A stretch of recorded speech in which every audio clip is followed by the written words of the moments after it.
guys, this is the Lala Legacy, and welcome back to another episode of Little Busters. So let's jump right back in. But getting involved in it is real trouble, I added. They wouldn't call you boys a trio unless you were close friends. Cood clapped her hands and said, Maybe you're right. How long have you guys known each other? I think you could say we're childhood friends, I murmured, retracing my past. They have always been with me. I looked at Cood and found she was smiling. What's wrong? Did I say something funny? No, not at all. She kept smiling while she shook her head. You looked so happy it made me happy as well. We were walking along the walkway leading to the dormitory. The evening sun projected our shadows on the ground. 1, 2, 3. Cood was enjoying herself, stepping from one shadow onto another. You're playing with shadows? Yes, you lose if you fail to step on them. 4, 5, 6. It's hard to describe Cood's footwork as light.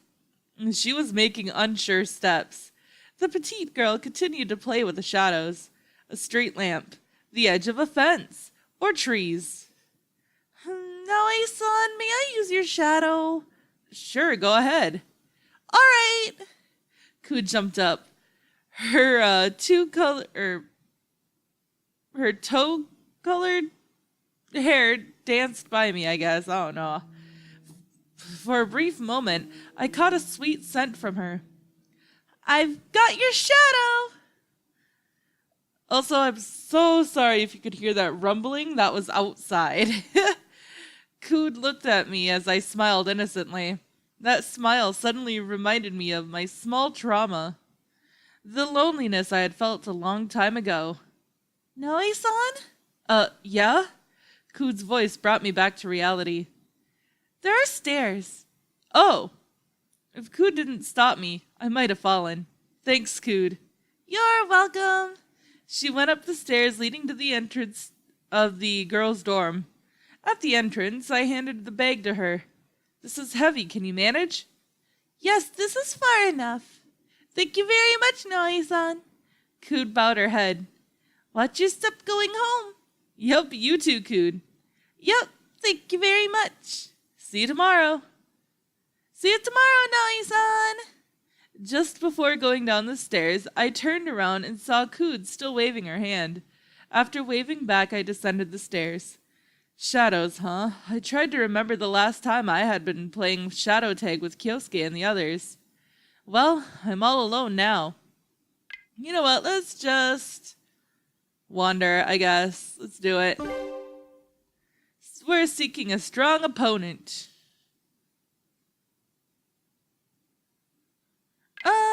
Yes. Very well. I take your challenge. Yeah.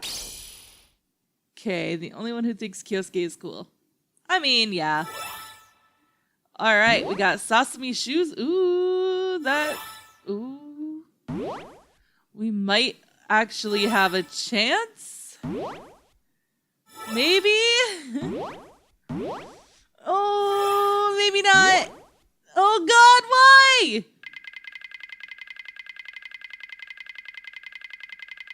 Okay. Rubber bands. Oh gosh. Okay. I mean, oh no. I mean, we could win, right? Maybe? Come on. No! Eee! This is so close! Shit. Shit! No! I'm gonna lose! Yep. I lost. That was so close! You'll be called like this from now on. Don't pick something weird, okay? Receive the title In Charge of Masato. But I don't want to be in charge of Masato. Yeah, we already know all this stuff. We're good. Skip. Just listen to the results. Okay, whatever. Okay. This is fine. We're just skipping. She's got them. Like, yeah. We're good. Oh, shit. All right, come on.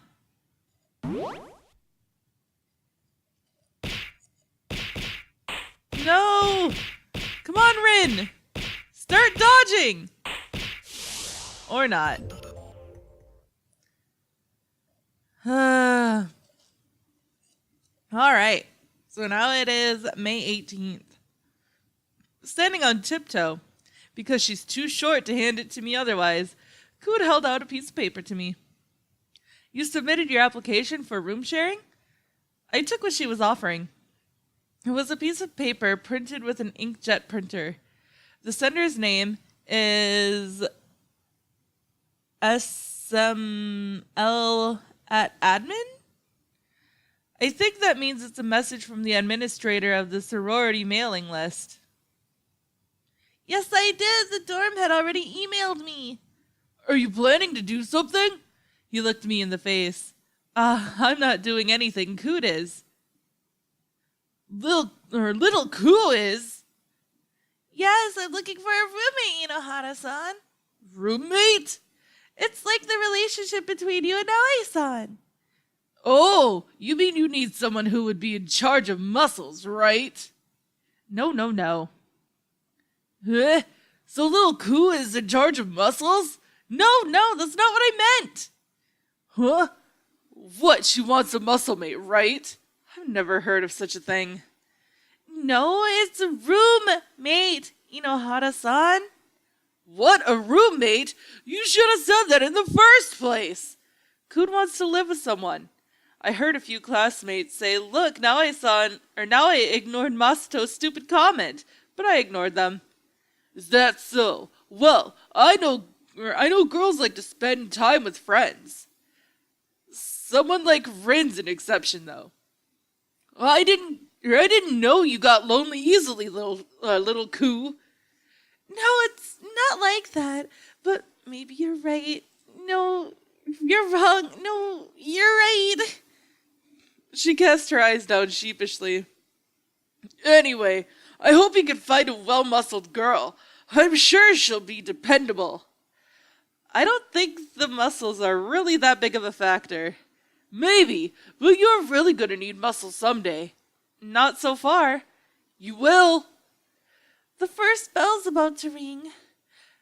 To be continue. Next Yasumi time. To be continued? What's with that Yasumi time?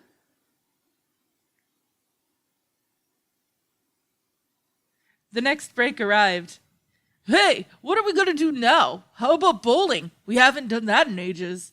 No, I need to talk with Cood about her room sharing, and it's just a short break, so there isn't enough time for that anyway. I stood up, making eye contact with Cood. Well, I wonder what we should do. We weren't getting any good ideas just by looking at each other. It'll make you feel even lonelier if we can't come up with any candidates for a roommate. Yes, I don't like being alone. I guess there won't be many students who'd want to change their room now since the semester already started. Suddenly a voice came from above. Looking back, we found Kyosuke standing by the window drinking a carton of juice. This always happens. He suddenly appears, dispenses advice, and vanishes, like a scene in a manga. The girls' dorm had said something like that too. She's right. I think if you really hated your roommate, she'd allow you to change rooms. But that's an unlikely situation now. Are you saying Cood won't be able to find a roommate at all? No, I'm not. There is plenty of ways to do that. Natsume-san, could you tell me how? It's probably best to ask those who live alone. What do you think of Nomi? Anyone would be fine, but I'd like someone I already know if possible. But I don't want to bother everyone anymore. Her answer was a bit self-deprecating. You've got a lot of female friends, don't you, Riki? Well, yeah. And there you have it. Good luck, Naomi. Yes, thank you very much, Natsume-san. Kyosuke skillfully folded up his juice carton with one hand and tossed it into a trash can as he left the classroom. Check it out. He wrapped it up beautifully. Say, Nai-san, who do you think I should ask first? She asked me. Let's see, it's the 18th. How about you go ask Saigusa? Right? Let's do it. What about Saigusa-san? As I replied, a question popped into my mind. Do you know what class she's in? Let's see. Which could it have been? I pondered. Now that I think about it, I have no idea. Will I have to go check the student's name list at the faculty office? You're horrible, Riki-kun. You don't even know what class I'm in. But you always suddenly appear and disappear, so what? What? Before we had noticed, Saigusa-san was standing behind Kud. Yaha! Riki-kun, little Kud! Hello, Saigusa-san. You always appear out of nowhere. Concealing my presence is my forte. Why do you need to do that? To sneak up on her and there. Wahoo! Saigusa-san smacked Kud's neck with the side of her hand. Oh, that hurts, Saigusa-san. Kud raised her voice. Sorry, I was trying to make you faint. That doesn't make any sense. Look, well, you know, when I see a dog wagging its tail, I want to... You want to what? I want to smack it on the neck and watch it go weak. What if you got bitten? Little Kud wouldn't do that, right? Saigusa-san put her hands on Kud's head and started spinning her around. She really does treat her like a dog. That's why you call her little Kud. She's a doggy, isn't she? Just look at her go wahoo, wahoo. Right, little Kud? Wahoo, wahoo. Saigusa-san shot me a look of pride as if to say, see, I'm not wrong. All I could do was sigh. No, she's just dizzy. Oh, really? Wahoo. Saigusa-san said, hugging her from behind. So, you guys wanted to tell me something? Kud was a bit wobbly in the legs because Saigusa-san, who was a head taller than her, was leaning on her. I guess you know that Kud's looking for a roommate? Ah, she hasn't found one yet, has she? I was wondering if you live in a single room, Saigusa-san. She didn't try to answer, but she just groaned instead. I don't. I live alone in a room for 3. Why the pause before she replied? My room is in the new dorm, by the way. So you can't be her roommate, right? Yes, I can. There won't be a problem if I just move out of the new dorm. Would that be okay? Sure, as long as she doesn't mind. She resumed spinning Kud around by the head again. Won't she just become a plaything for you? I'm beginning to wonder if Saigusa-san will be a good partner for Kud after all. I'm a little worried. Yeah, you think so? Of course, look, her eyes are spinning. I'm feeling dizzy, she replied, standing unsteadily. I'll start getting ready for the move then. Well, let me know if you pick someone else instead. Yep, got it. Little Kud, please take care of me. Saigusa-san sailed out of the room, fluttering her arms as if she were a floating butterfly. She must be returning to her own classroom, I thought as I saw her off. During the next break, I walked around with Kud in search of a roommate again. I really hope I didn't fuck this up. For a short breather, we went to the vending machine to buy some drinks. I took out my wallet and peered inside. Yikes, I don't have any small change. Oh, nice, what's wrong? Cood, not much. Or nothing much. I just don't have any change. I see, she said and produced her coin purse from her pocket. It was a small, Mazarine wallet. I wonder why she'd brought it. It wasn't very girly. She opened it and fished out a coin. I have a 500 yen coin today. She held onto it proudly with both hands as she showed it to me. A wallet with 500 yen coins looks rich, doesn't it? She said, turning the 500 yen coin between her thumbs and her first fingers to show it off. I guess so. I made a wry smile, but I could understand her feelings. So, I will present the jutsu to you. She inserted the coin. All the buttons of the vending machine blinked on. Are you sure, Cood? Yes, help yourself. Hey, Cood, you spoke Japanese just then. All right, I'll take cafe au lait. I copy coffee ore ririsu. With that rather odd line, she pushed a button. A carton clattered down to the outlet. Here you are, Nai-san. She poked a straw into the coffee and handed it to me. What should I get? She wasn't able to make a quick decision. I'll have this. She pushed a button. Why did you choose with your eyes closed? It seemed strange to me, so I asked. No particular reason, Nai-san. But isn't it exciting to let fate decide sometimes? The cafeteria menu, for example, I don't know whether it's chance or destiny. She said, looking at me with her left eye. You buy a food ticket with your eyes closed then? Yes, you can enjoy a thrilling meal. For example? An example? Oh, well, something like udon soba. Udon soba? Udon and soba mixed together. It's like a hybrid menu, I guess. It was great. Retsu try again. Retsu Tairenji. If I get the chance.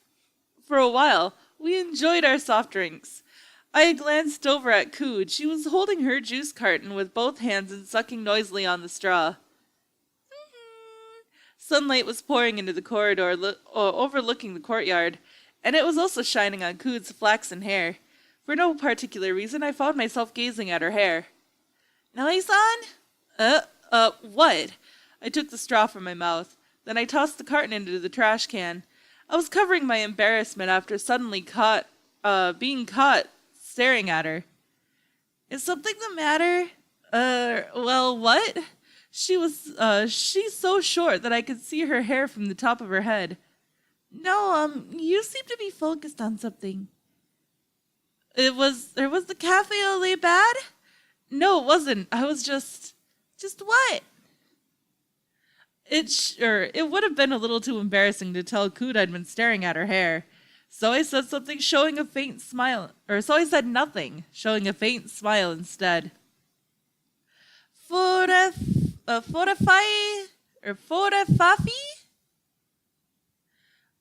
Oh, really? She nodded, drinking her juice. She seemed to understand. It wasn't like she really wanted to know what I was thinking. So she continued drinking her juice, watching the view of the courtyard. Oh? And she stopped drinking. What's the matter, Cood? What do you think she's doing over there? I looked at where she pointed. A girl was standing there. It looks like she's just a normal student. There's nothing strange about her. Yes, it does, but look! The girl took a few steps, unaware that she was being watched, and then she stopped. She's moving! Of course she moves. She's alive after all. But that wasn't what she wanted to say. Nai-san, could you wait here for a minute? Sure, Cood. She gave me her unfinished juice.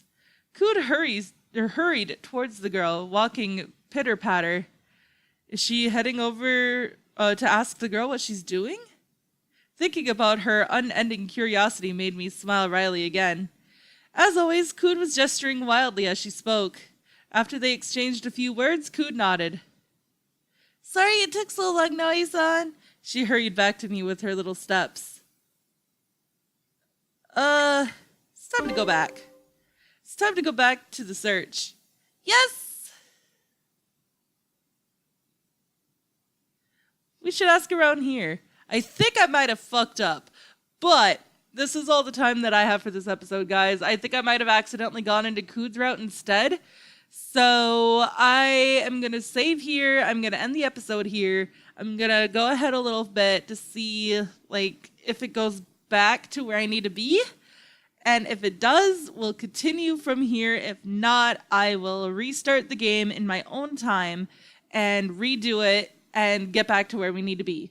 So, if you liked it, please give it a big thumbs up down below. And if you haven't already subscribed, by subscribing, you're becoming part of a legacy. I love you guys so much, and I will see you in the next video.